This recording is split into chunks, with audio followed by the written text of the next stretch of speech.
Hello students, आज इस video में हम करने जा रहे हैं क्लास 12th के पार्ट 9 शासक और इतिवृत्त का भाग 2।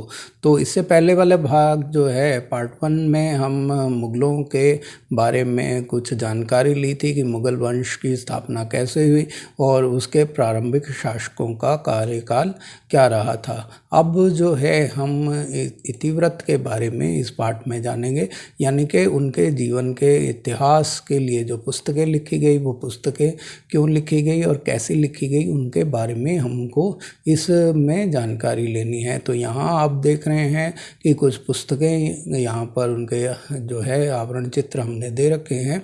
सबसे पहले हम बात करते हैं बाबरनामा की। तो बाबर जो है उन्होंने मुग़ल वंश की भारत में नींव डाली थी। तो ये पुस्तक उनके जीवन के बारे में जानकारी देती है और उनके पुत्र हुमायूं जो कि उनके बाद गद्दी पर बैठे बाबर के बाद, तो उनके जीवन के बारे में और उनके समय की उस समय की राजनीतिक स्थिति और हुमायूं की विशेषताओं के बारे में बताने के लिए उनकी बहन गुलबदम बेगम ने जो है ये हुमायूंनामा लिखा था।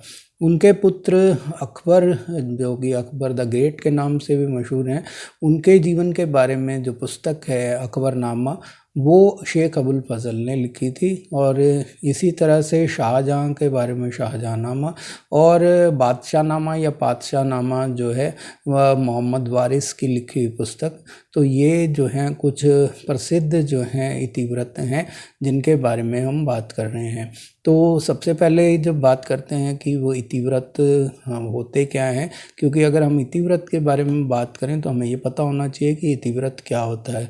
तो इतिवृत्त जो है वो एक क्रमबद्ध श्रृंखलाबद्ध तरीके से लिखी हुई जानकारी है उस समय के बादशाहों और उनके जीवन वृत्तांत और उनके राजनीतिक और आर्थिक और धार्मिक आदि जो भी सामाजिक स्थितियां उस समय में थी और जो उनके बारे में उनके लेखकों ने लिखा वो सब जो है उनके इतिहास है वो क्रमबद्ध तरीके से श्रृंखलाबद्ध तरीके से लिखा हुआ है, वही जो है इतिवृत्त कहलाता है।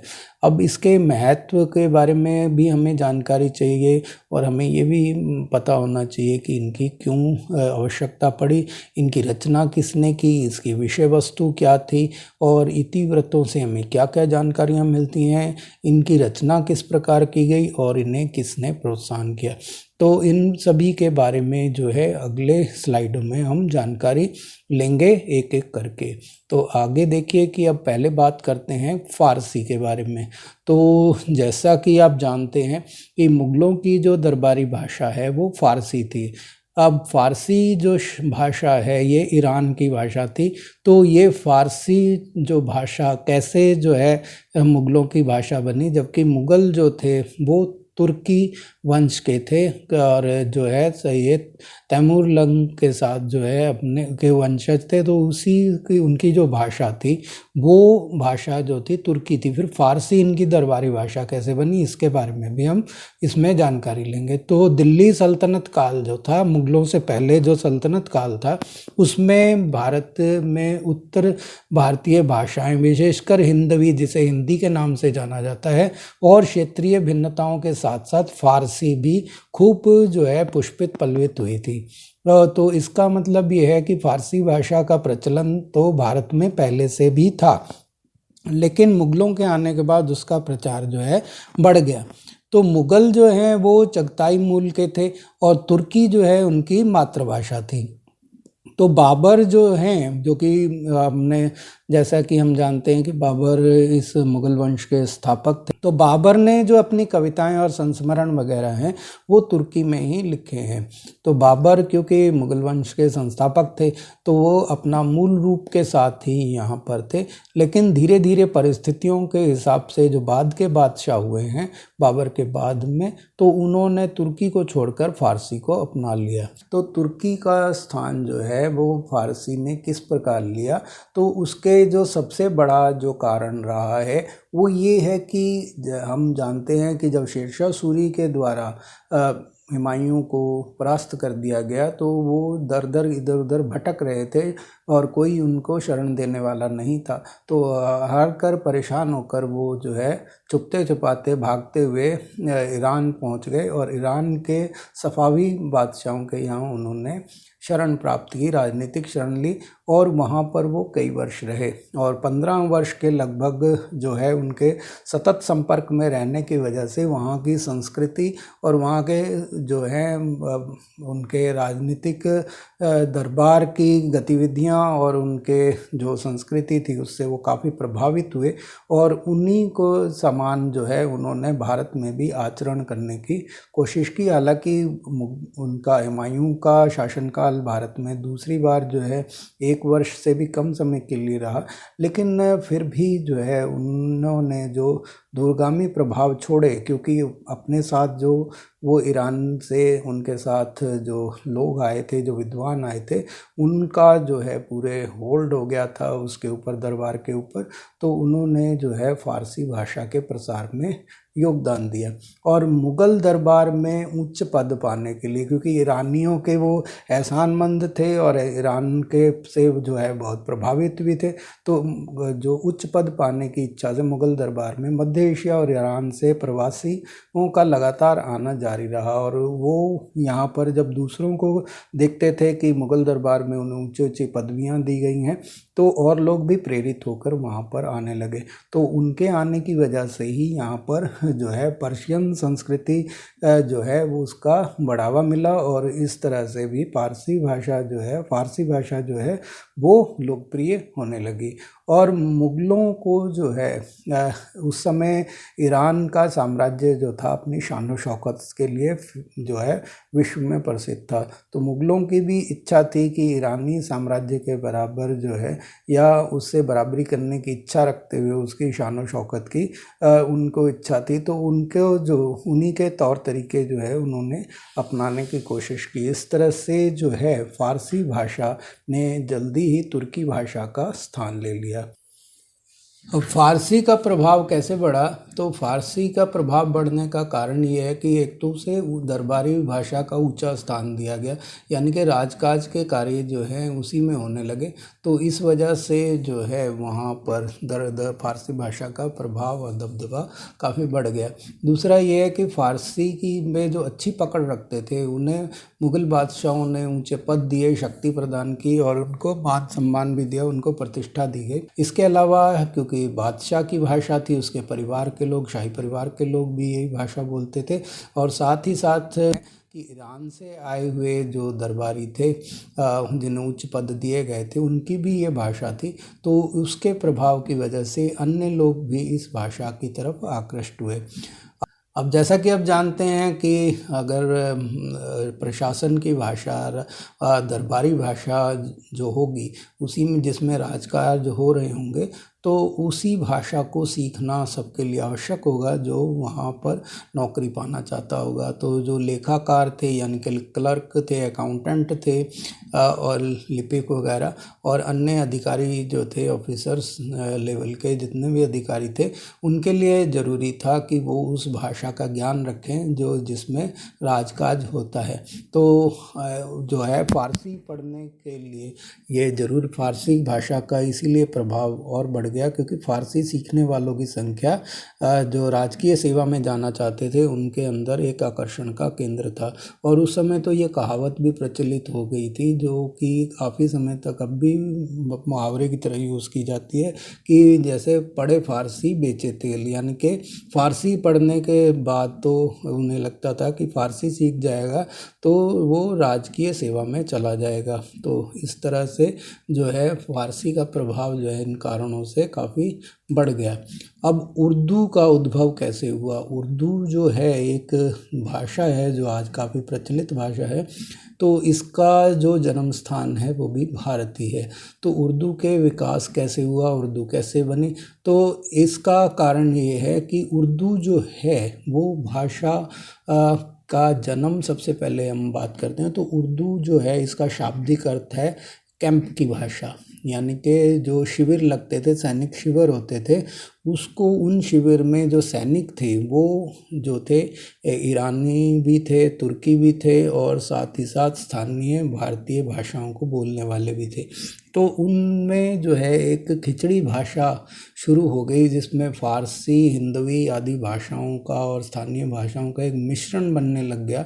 तो विशेषकर हिंदी और जो हिंदवी उस समय हिंदवी के नाम से जानी जाती थी, तो उसका और फ़ारसी का जो मेल हुआ तो फ़ारसी भाषा का स्थानीयकरण हो गया। स्थानीयकरण का मतलब उसकी लिपि तो वही पहले वाली थी, जो फ़ारसी की लिपि है वही लिपि उर्दू में भी अपनाई गई, उसी तरह से शब्दों को बनाया गया, लेकिन उसमें काफ़ी शब्द जो थे वो हिंदवी के शामिल कर लिए गए। तो इस तरह से एक नई भाषा उर्दू का विकास हुआ और उस तरह से ये भाषा जो है आगे धीरे धीरे जो है भारतवर्ष में काफ़ी बड़े भूभाग पे बोली जाने लगी। उसका कारण क्या थे? तो उसका कारण, जो सबसे बड़ा कारण था, एक तो था कि मुग़ल साम्राज्य का विस्तार जो है वो तेज़ी से हो रहा था और उत्तर भारत के बाद जो है औरंगज़ेब के समय तक आते आते वो दक्षिण भारत में भी चला गया था। और दूसरा ये है कि फ़ारसी का जो है वो स्थानीय भाषाओं के साथ मिश्रण हो गया था। तो मिश्रण होने के कारण जो है वहाँ के मुहावरे आदि बातें और अन्य चीज़ें जो हैं उनमें शामिल हो गई थी। तो इस तरह से जो है एक मिली जुली सी एक भाषा बन गई और उस भाषा को जो है स्थानीय लोगों ने आसानी से अपना लिया और इस तरह से ये उर्दू भाषा जो है पूरे देश में धीरे धीरे जो है नई भाषा जो थी वो लोकप्रिय हो गई। और फ़ारसी में जो लेखन और अनुवाद कार्य हुए हैं, अब उनकी हम बात करते हैं। तो जैसा कि हम पहले जिक्र कर चुके हैं कि जो बाबरनामा है, जो बाबर की जीवनी है, ये तुर्की भाषा में लिखी गई थी। तो फिर जो है, जैसा कि हमारा अभी तक का मूल विषय रहा है कि ये फ़ारसी में कैसे चेंज हो गए। तो हुमायूं नामा जो है ये फ़ारसी में लिखा गया है, जो हुमायूं की बहन गुलबदन बेगम ने लिखा था। तो ये जो है ग्रंथ जो है आप देख सकते हैं कि बाबर के तुरंत बाद जो है ये फ़ारसी भाषा जो है इनके अंदर ग्रंथ लिखे जाने लगे। और अकबरनामा जो है, जो अकबर की जीवनी के बारे में बताता है, ये भी पर्शियन लैंग्वेज में यानी कि फ़ारसी में लिखा गया। इसके अलावा जो हमारे पास कई जो भारतीय ग्रंथ जैसे रामायण और महाभारत, इनका अनुवाद जो किया गया वो भी अनुवाद भी जो है वो फ़ारसी भाषा में किया गया। अब्दुल रहीम ने जो रामायण लिखी थी वो फ़ारसी भाषा में लिखी थी। इसमें हनुमान जी को औषधीय पर्वत ले जाते हुए दिखाया गया है। इसी तरह से रज्मनामा जो है ये जो है महाभारत का फ़ारसी में अनुवाद है और इसको जो है द बुक ऑफ वार यानी कि युद्ध की पुस्तक भी कहते हैं। यही नहीं, जो बाबरनामा है उसका भी जो है अनुवाद बाद में फ़ारसी में किया गया। तो इस तरह से हम देख रहे हैं कि तुर्की भाषा की जगह मुग़लों ने बड़ी जल्दी ही फ़ारसी भाषा को अपना लिया और जो पहले से भी जो साहित्य था उसका भी तुर्की में अनुवाद ना करवा के उन्होंने फ़ारसी में अनुवाद कराया। तो इस तरह से फ़ारसी भाषा का प्रभाव जो है वो बढ़ गया। अब पांडुलिपियों के बारे में बात करते हैं कि पांडुलिपियों की रचना किस प्रकार की गई। तो उससे पहले हम जानते हैं कि पांडुलिपियाँ होती क्या हैं। तो पांडुलिपि जो है वो हाथ से लिखी हुई पुस्तकों को कहते हैं, यानी कि हस्तलिखित जो पुस्तक होती है, हाथ से लिखी जाती हैं ऐसी पुस्तकें जो कि छापे खाने में छापी नहीं जाती बल्कि अपने हाथ से कलम से लिखी जाती है, उन्हें पांडुलिपि कहते हैं। और रचना का जो मुख्य केंद्र है इनका वो था शाही किताबघर, यानी कि ये पांडुलिपियाँ जो मुग़ल काल में ज़्यादातर घरों में न लिख के, जैसा कि हम जानते हैं कि जितने भी इतिवृत्त के लेखक हुए हैं वो जो थे दरबारी थे, तो इसीलिए जो है शाही किताब खाने में इनकी रचना की जाती थी। और शाही किताबघर, जो किताबघर का मतलब है पुस्तकालय से, तो एक लिपि घर होता था। तो इस लिपि घर में जो है पांडुलिपियों की रचना भी की जाती थी और साथ ही साथ उनका संग्रहण भी किया जाता था। यहाँ पर चित्र में आपको कुछ हस्तलिखित ये दिखाए गए हैं चित्र, तो ये पांडुलिपियाँ हैं। तो इस तरह से, और इसमें मुग़लों की ये विशेषता थी कि उनकी पांडुलिपियों में जो है लेखन कार्य तो बड़ी सुंदर सुलेख के साथ किया जाता था, मतलब अच्छी हैंडराइटिंग में लिखा जाता था। उसके साथ ही साथ जो है उन्होंने उन दृश्यों को दिखाने के लिए चित्रकारी भी कराई, यानी कि ताकि दृश्यों को अच्छे से समझा जा सके। तो उसके ऊपर पन्नों के ऊपर जो है पांडुलिपियों के चित्र भी अंकित कराए।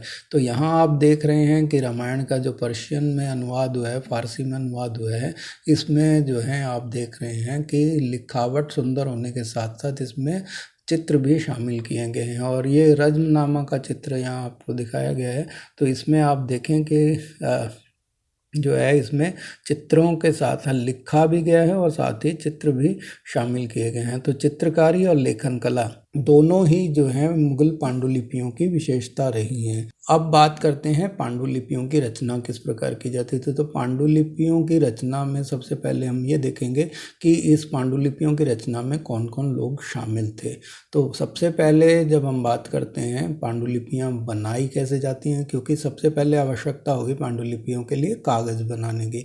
तो कागज़ बनाने वाले व्यक्ति जो था वो कागज़ बनाते थे, पांडुलिपियों के पन्ने बनाते थे।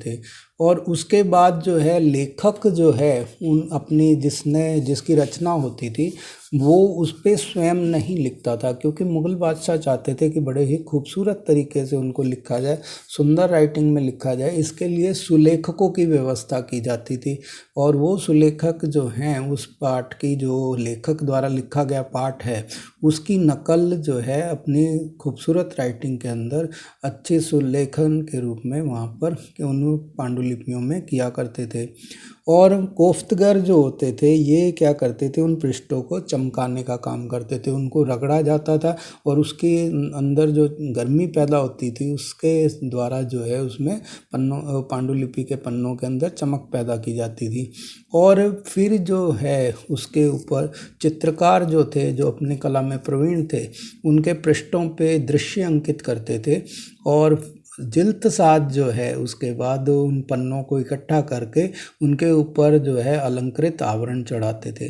तो इस तरह से हम देख रहे हैं कि कागज़ बनाने वाले सुलेखक, कोफ्तगर और चित्रकार और जिल्दसाज, तो एक पूरी की पूरी एक आप देख सकते हैं एक काफ़ी बड़ी टीम जो है वो इसके लिए खड़ी की जाती थी एक पुस्तक के लिए। और उसके लिए काफ़ी मेहनत करके बड़े ही खूबसूरत जो है पुस्तकों की रचना उस समय में की गई। और पांडुलिपियों का महत्व की बात करते हैं तो पांडुलिपियाँ जो हैं वो जो हैं उस समय काफ़ी बहुमूल्य वस्तु मानी जाती थी, बौद्धिक संपदा मानी जाती थी और सौंदर्य का प्रतीक माना जाते थी। तो उसके लिए जो है मुग़लों ने कोशिश की कि जो उस समय पुस्तकें लिखी गई हैं वो क्योंकि बेहद कीमती हैं, क्योंकि वो बादशाह के बारे में जानकारी देती हैं, उनके शासनकाल के बारे में जानकारी देती हैं, तो उनको जो है खूबसूरत राइटिंग में लिखा जाना बहुत ज़रूरी था। और क्योंकि ये जानकारी देती हैं, बौद्धिक संपदा हैं, तो इसके लिए इनकी साज संभाल भी ज़रूरी है। और इसके साथ ही उसमें खूबसूरत चित्र भी बनाए जाते थे, खूबसूरत पन्ने बनाए जाते थे और उन्हें अलग जो है कीमती धातुओं से भी सजाया जाता था। तो सौंदर्य का वो प्रतीक भी थी। और मुग़ल जो हैं इसके माध्यम से जो है अपने आप को पांडुलिपियों के संरक्षक के रूप में प्रस्तुत करते थे। अब बात करते हैं हम नस्तलिक शैली की। तो नस्तलिक शैली जो है ये उसका एक पन्ना दिखाया गया है। इस नस्तलिक शैली का जो ये पन्ने हैं, इस तरह के ज़्यादातर पांडुलिपियाँ जो अकबर के समय में लिखी गई थी वो जो हैं उस समय जो विशेष जो शैली थी, काफ़ी शैलियों में वैसे उस समय लेखन होता था, लेकिन अकबर की जो पसंदीदा शैली थी वो थी नस्तलिक शैली। तो इसमें जो है अच्छे सुलेखकों से जो थे उनको वहाँ पे उन्होंने आमंत्रित करते थे और वो खूबसूरत राइटिंग के अंदर जो है अपना जो है पांडुलिपियों को तैयार करते थे। तो ऐसे ही अच्छे सुलेखकों में से कश्मीर के मोहम्मद हुसैन थे, जिनका काल जो है 1575 से 1605 के बीच में रहा है। तो उनके द्वारा तैयार किया गया ये एक नस्तलिक शैली का पन्ना है। तो आप इसमें देख रहे हैं कि सभी अक्षर जो है एक फ्लो में है, एक बहाव में है और करीने से सजावट के साथ बड़े ही बेहतरीन तरीके से इनको लिखा गया है। इसके अक्षर जो हैं वो विशुद्ध समानुपातिक घुमाव लिए हुए हैं और उन्हीं की कदरदानी करते हुए, यानी कि उनकी कदर करते हुए जो है इनको ये जो मोहम्मद हुसैन है, जिनका यहाँ पे चित्र दिया गया है, जो एक बहुत ही अच्छे सुलेखक थे, इनको जरीन कलम का खिताब दिया गया था। तो ये जरीन कलम का खिताब इनको सम्मानित करने के लिए दिया गया। तो इस तरह से जो बादशाह थे वो सुंदर लिखने वालों को काफ़ी सम्मानित करते थे और उन्हें ऊंचा मान सम्मान देते थे। अकबर को, जैसा कि हम बात कर चुके हैं, कि नस्तलिक शैली जो है वो सबसे अधिक प्रिय थी और ये जो है लिखने के लिए एक सरकंडे का ये कलमें यहाँ पे दी गई हैं, जैसे कि यहाँ भी आप चित्र में देख रहे हैं कि ये नस्तलिक शैली में ही लिखा हुआ वर्तमान समय का एक चित्र है। तो इसको लिखने के लिए इस तरह का एक सरकंडे की कलम यूज़ की जाती है, जिसकी जो टिप है, ये वाली टिप जो है, यहाँ पे भी काफ़ी सारी ये कलमें दिखाई गई हैं, वो 5 से लेकर 10 मिलीमीटर की नोक होती है। अब रंगीन चित्रों की बात करते हैं तो मुग़ल पांडुलिपियों की रचना में लेखकों की तो ज़रूरत होती थी जो कि पुस्तक को लिखते हैं, लेकिन लेखक जो हैं पुस्तक को लिखने का कार्य नहीं करते थे, बल्कि उनके लिखे हुए जो होता था उसको सुलेखक जो है सुंदर भाषाओं में उस जो पांडुलिपियों के ऊपर लिखा करते थे और चित्रकार भी उसमें शामिल थे जो सुंदर चित्रों से उसे सजाते थे। क्योंकि मुग़ल बादशाह का ये निर्देश थे कि जो भी शासन की घटनाएं होती हैं उन्हें चित्रों के माध्यम से जो है वो सजाकर लिखते थे। तो मुग़ल बादशाहों के शासन की जो भी घटनाएं होती थी उन्हें चित्रों के माध्यम से दृश्य रूप में वर्णित किया जाता था और जब कहीं किसी घटना को दृश्य रूप में वर्णन करना होता था तो सुलेखक जो है वहाँ पर पन्ना जो है, पृष्ठ जो है वो खाली छोड़ देते थे, जहाँ पे बाद में जो है चित्रकार जो है उस घटना का वर्णन करते हुए लघु चित्र उतारते थे। लघु चित्र का मतलब छोटे चित्र बनाते थे और उस जगह को वहाँ पर चित्रों को वहाँ पर बनाकर उस खाली जगह पे संलग्न कर देते थे, यानी कि अटैच कर देते थे। अब जो हम बात करते हैं कि पांडुलिपियों में चित्र किस कारण से बनाए जाते थे, तो उसके दो मुख्य कारण हैं। पहला कारण ही तो ये है कि पुस्तकों का सौंदर्य बढ़ाना, उनको खूबसूरत चित्रों से सजा के सुंदर बनाना, और दूसरा ये है कि पुस्तकों में चित्र वगैरह बनाकर और उसमें राजा के जो बादशाह की जो घटनाएं होती थी उनको बताकर उसके इस तरह से पेश किया जाता था कि राजा की शक्ति को बढ़ा चढ़ाकर उसमें दिखाया जाता था, उसकी शक्ति का प्रदर्शन किया जाता था। अब अबुल फजल की बात करते हैं जो कि अकबर के दरबारी विद्वान थे। उनके नज़रों में चित्रकला जो है एक जादुई कला है। जादुई कला उन्होंने क्यों कहा? क्योंकि यह किसी भी निर्जीव वस्तु को इस रूप में प्रस्तुत कर सकती है कि जैसे कि उसमें जीवन हो, यानी कि ऐसी कुछ चित्र बनाए जाते थे कि जैसे वो अभी बोल पड़ेंगे। इस तरह के चित्रों का उन्होंने उस समय में बनाया जाता था, तो उन्होंने इसीलिए चित्रकला को एक जादुई कला कहा। अब उलेमा वर्ग जो था वो इससे राजी नहीं था। तो क्योंकि कुरान में और हदीस में पैगंबर साहब को जीवित चित्रित करने की मनाही है और कोई भी किसी को भी ये इजाज़त नहीं दी जा सकती कि वो जो इस्लामिक महापुरुषों को या इस्लाम धर्म से जुड़े हुए महान हस्तियों को जो है जीवित चित्रित करें तो या उनके जीवन की घटनाओं को चित्रों के माध्यम से बताने की कोशिश करें। उसके वजह ये बताई जाती है कि चित्रकार जो है वो रचना की शक्ति, यानी कि ईश्वर को जो है क्रिएचर माना गया है, रचनाकार माना गया है, तो वो उसको शक्ति को हाथ में लेने का अधिकार किसी इंसान को नहीं है। ये काम जो है वो सिर्फ अल्लाह या ईश्वर का है। तो इसीलिए जो है कुरान में क्योंकि और के साथ साथ हदीस में भी इस बात की मनाही की गई थी, इसीलिए उलेमा वर्ग जो है, यानी कि मौलवी वर्ग थे, उलेमा वर्ग जो उनके इस्लामिक धार्मिक मामलों के जानकार थे, वो जो है धर्म के हिसाब से नहीं चाहते थे कि चित्रकारी को प्रोत्साहन दिया जाए। इसीलिए समय समय पर उनके विरोध का जो है सामना करना पड़ता था। लेकिन समय के साथ साथ शरिया की व्याख्याओं में भी बदलाव आया और राजनीतिक आवश्यकताओं से वो मेल खाने लगी। इसका मतलब ये है कि राजाओं की जो इच्छाएं होती थी, वो चाहते थे कि हम जो हैं इनको दिखाएं। हालांकि उन्होंने पैगंबर साहब और अन्य मामलों में क्योंकि दखल नहीं दिया और अपने निजी रूप में अपने आप को ही, अपने कार्यों को ही दिखाने की कोशिश की। इसलिए उलेमा वर्ग ने भी धीरे धीरे जो है उनको कुछ न थोड़ी बहुत रियायत इस मामले में दी, लेकिन उनका विरोध जो है वो अंत तक जारी रहा। अब अकबर की इसमें जो है काफ़ी अभिरुचि थी और उन्होंने जो है लेखन कला और चित्रकला दोनों को काफ़ी प्रोत्साहन दिया। तो इसके बारे में अबुल फजल लिखते हैं कि जो उनकी युवावस्था के शुरुआती दिन थे उसी में उन्होंने इसमें अपनी अभिरुचि यानी कि इंटरेस्ट जो है वो व्यक्त कर दिया था कि उनके लिए जो है चित्रकारी बहुत ही एक और सुलेखन में उनका बहुत इंटरेस्ट था। हालांकि वो खुद कम पढ़े लिखे थे लेकिन फिर भी जो है वो विद्वानों का काफ़ी सम्मान करते थे। इसके अलावा उनका मानना था कि ये अध्ययन और मनोरंजन का साधन भी हैं और बादशाह जो है इतना इंटरेस्ट लेते थे इन चीज़ों में कि वो हर हफ्ते जो है कार्यशाला के निरीक्षक और लिपिक जो हैं उन्हें अपना कार्य प्रस्तुत करते थे और बादशाह जो है स्वयं उसका निरीक्षण करते थे सप्ताह में एक दिन की कार्य में क्या प्रगति चल रही है और उत्कृष्टता के आधार पर उनके काम के आधार पर उन्हें सम्मानित भी करते थे, पुरस्कृत करते थे और साथ ही साथ उनके मासिक वेतन भी निर्धारित करते थे। तो यहाँ जो है हम बात करेंगे एक महान चित्रकार की जो कि कमालुद्दीन बेजाद हैं। तो ये जो हैं ये इतने अच्छे चित्रकार थे उस समय उभर कर आए कि इनको जो है यूरोपीय कलाकारों के समकक्ष जो है माना जाता था और इनके बनाए हुए चित्र जो हैं पूरी दुनिया में फेमस हो गए थे।